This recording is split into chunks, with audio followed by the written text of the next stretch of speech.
Inside this fortified shipping container, eager students at Niagara College are learning the ins and outs of cannabis production, earning Canada's first commercial graduate certificate in growing pot. It's amazing. I'm learning a ton.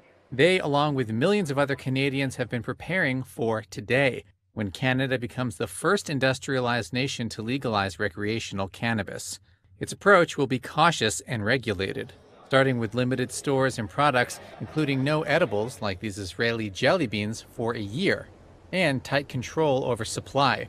In fact, some of the nation's biggest cities, including Toronto and Vancouver, won't have any legal stores open on the big day.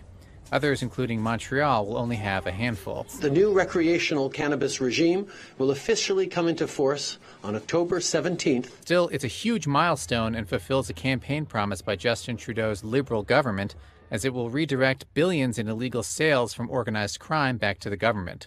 The anticipation of this day had already catapulted the country's fledgling marijuana producers into the big leagues with valuations in the billions.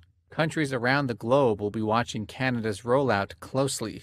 One issue likely to spring up: how to deal with American tourists since the U.S. still has a federal ban on the stuff. Signs at the Ottawa International Airport now politely reminding travelers that what you smoke in Canada stays in Canada.